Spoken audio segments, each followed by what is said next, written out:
Who are you growling at?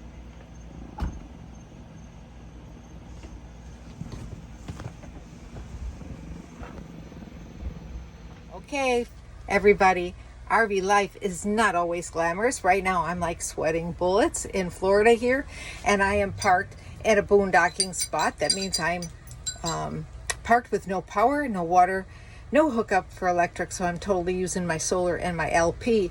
And guess what? My refrigerator is not working. That's right, my freezer's frozen, but my refrigerator is not staying cool. So what's a girl to do? Well, it's troubleshooting time. First of all, I get on the internet and I go searching, and I just read a whole bunch of stuff on YouTube. My favorite go-to YouTube, like you're going to me right now. And so I decide I'm going to defrost. So I'm defrosting my freezer, cleaning my refrigerator, and I am testing my thermistor. Yes, watch. Live your life within the moment, and don't go wait until the morning. All that I know is we'll get older. So let us dance this night away. Then we'll dance the night away. Defrosting my freezer, not much in there, but you know what? Remember, don't use a blow dryer because it'll ruin your RV refrigerator. So they tell you in all the manuals, and then they tell you don't put hot water pan in there, but then they tell you to put a bowl of hot water in there. So it's a little contradictory, folks. I took off my shelves. I'm washing everything down. It is defrosting. I got some water in here. Then they say take the flap off the outside of your RV, put the hose outside, let that water drain out. Well, clean refrigerator times. Might as well clean out all the shelves while everything's shut off. Don't have much in here, but I do keep a spare cooler in my RV so that when I have to defrost, I can use my spare cooler. I'm testing my thermistor with my trusty automatic testman multimeter. Yep, and it's automatic, so it'll automatically adjust to the type of product I'm testing. It will go up to 8, should be right around 8, between 8 and 10 when you're just testing it like this with nothing, but if you put your hand on it, it'll probably go up to 8. Then you dip it in and dip the end section like this section right here, into ice water, and it should go up to 30. Then you know it's working right. Of course, while I'm doing all of this, my refrigerator is on off, and I also have turned off my propane. Sometimes I use a turkey baster because, face it, folks, how many times do you cook a turkey in an RV, especially when you don't have an oven? And Danny is just sitting there supervising. Lazy, lazy girl. What are you doing? Okay, folks, so I love my Bluetti. I really do. It works really great for me. But yesterday, I learned something. Remember I told you about the eco mode when I first did a demo on these Bluettis, this EB3A? Yeah, it has an eco mode. So when you need to run something that's a lot more wattage, because this is 600 watts, and when you run it, it goes into like eco mode. Well, I thought you had to put it in the eco mode when you're on the app, but I guess it automatically goes into eco mode. The problem is you can't automatically take it out of eco mode. You got to go in the app and turn it off. And I didn't realize it was in eco mode last night. I used my blender and made myself a little keto smoothie. Well, it was 175 watts, I guess, to use it, and it sent this thing into eco mode. And there's like a little icon that shows up right up in here. It's not on right now, but it went into this eco mode. So then later on, I was going to go and put my phone up on top because it's got that charger area right here that you can put it on, and it's got like 15 watts that you could put your phone or you could put your ear pods on, and it'll automatically charge it. Well, my Bluetti was really hot. I mean, real hot. it never went out of eco mode. And it was just burning up usage on my battery in there. And I'm like, this doesn't seem right. But so then I had to go into the app and shut it off. It's the second time that happened that it stayed in eco mode, or it went into eco mode without me programming it to do so. So it's something you need to keep your eye on if you have with this Bluetti EB3A, the one that's the 258 or 268 watt hours. Yeah, you need to watch out for that. Just a little public service announcement, because I'm talking really, really hot. You know, I had a friend who was charging their Bluetti. It was a different model, but charging their Bluetti, and they had a campfire. I mean, they lost their whole camper. It totally burned down. And, you know, my friend doesn't know why the camper burnt down. It's still undetermined.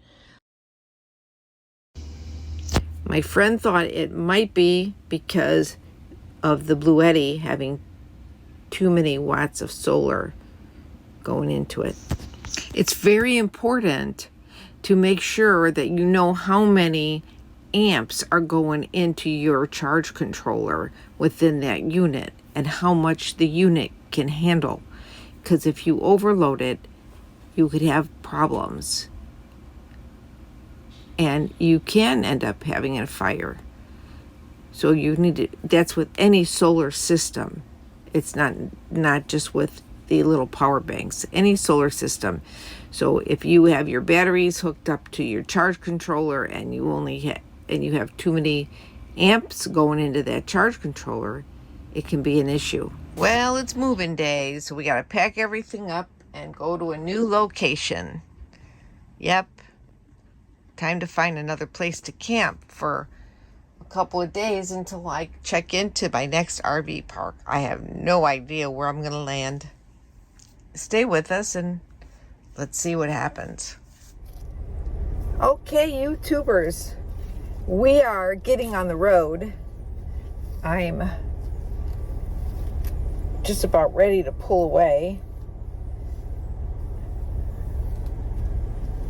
It's 85 and it's going on 10 o'clock a.m. Woo! I bet it's going to be a hot one today here in the Keys. I am still in the Middle Keys because I'm not staying in the Southern Keys. I'm not staying down south. And one thing that you should be aware of, you know, several people make videos about how they came down here and they did this and they did that and they have found places to stay. But they were lucky because you can't be sure. There's no guarantee that you are going to get someplace to stay and boondock, because, you know, it's a draw, the luck of the draw, I guess you could say. You know?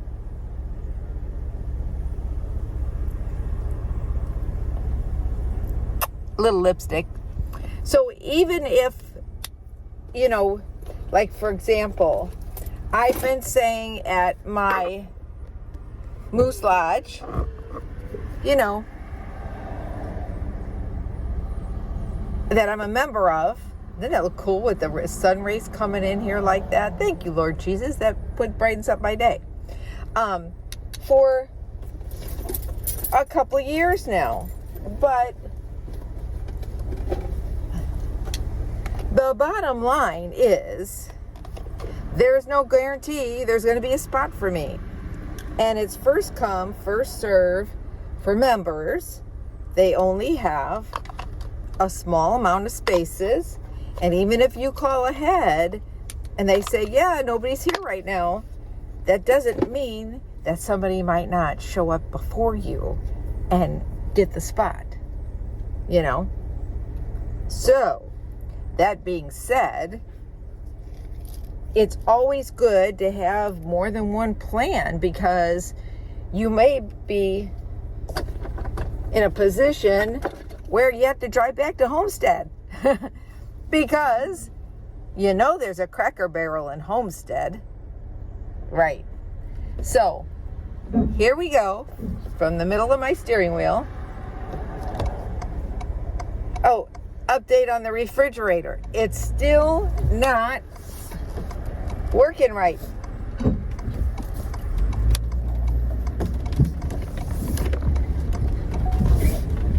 Oops, still not working right.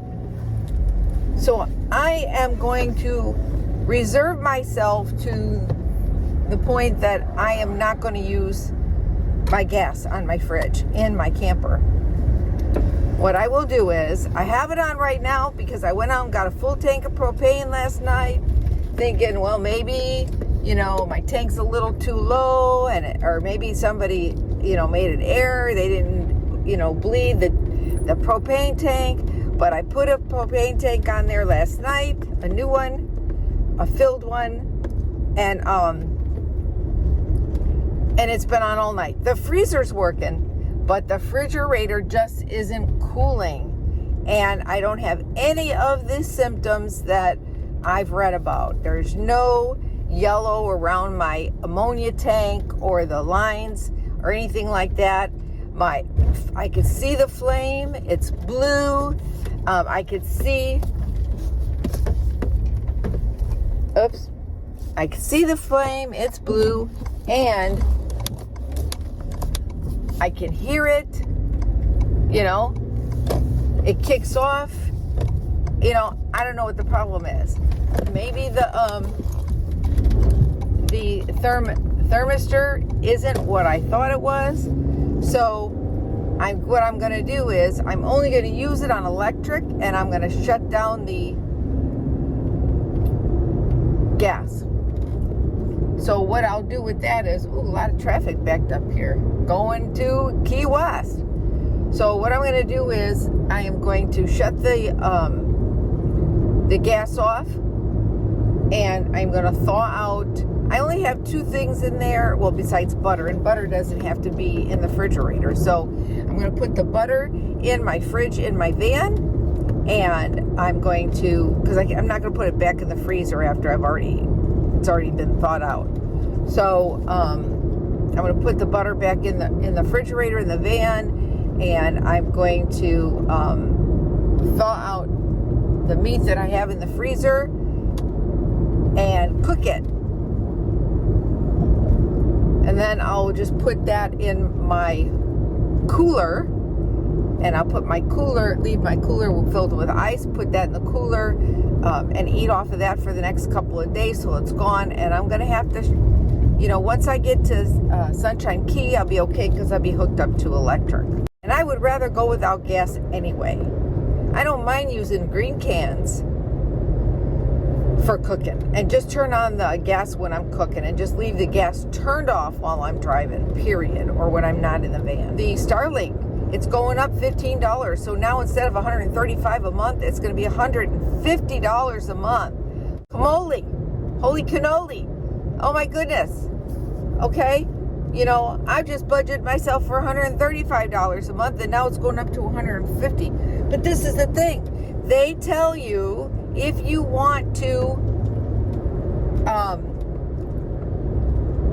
cancel, you can cancel, and you can turn in your equipment, and they'll pay you $250 for it if you've had it less than a year. $250. Well, we spent almost $600 on it. $600 plus tax and shipping. Yeah. But they're only going to give you $250 if you've had it, and then they're going to probably resell it for the same $600 refurbished. I don't know, but I believe you could sell it to somebody else if you want to. I don't know. You'd have to check that. Well, I'm coming up to the 7 Mile Bridge. Time to go. Okay, so I decided to come over to Sombrero Beach. I love Sombrero Beach. It is a really cool place, and I've brought you here once before. However, I don't ever remember seeing signs here before that said that you couldn't park here if you were in an RV. But now they're all over the place. Maybe they were here last year. I don't know. But this is what I found. So here I found no RV bus parking anytime, towaway zone. Well, that means if you're in an RV and you just want to come to the beach for the day, you're freaking screwed. You can't. That sucks. And that's on both sides of the street. Well, I made it to my next boondocking place, and look what I found. A visitor. How you doing, buddy? Move so that people know you're real. What are you doing over there? You're a big guy. You must be old. Or they're just feeding you well.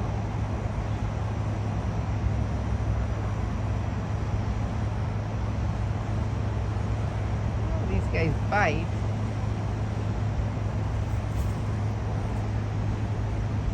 What are you doing?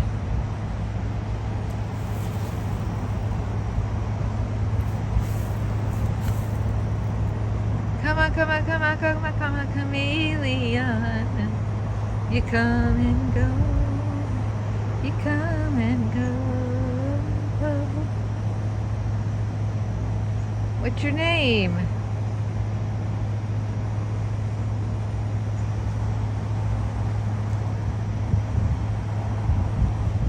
Move so they know you're real.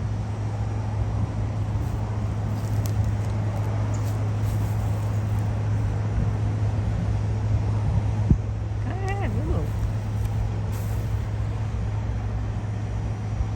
Come on. Oh, his tail is so, or her tail, look how long it is. Holy shit.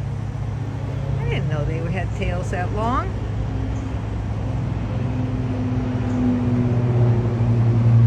Come near my RV.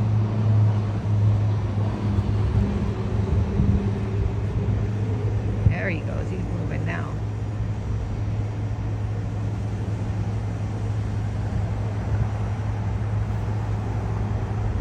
Look at that tail, how long it is. It has got to be over, it's got to be about 5 feet. The tail alone. Oh my goodness.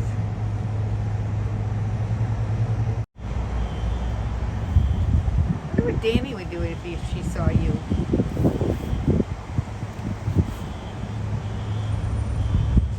I keep getting closer, but he doesn't do anything. See if I can get him to move. Whoa! There he goes. Oh. Okay. I'm parked. Let me tell you something. I tried to find someplace else to park this time. I was wanting to find someplace, you know, different, but there is nothing to be had. And I got really lucky that they had a spot for me here, because my go-to guy is out of town. And fortunately for me, that he told me who to contact when I got here. So I did get a place to park. I'm here for 3 days, and I got power, and I can have water. So there's water available. Just gotta, you know, hook up my hose. But I should be good. Have a great day, and stay tuned for our next video.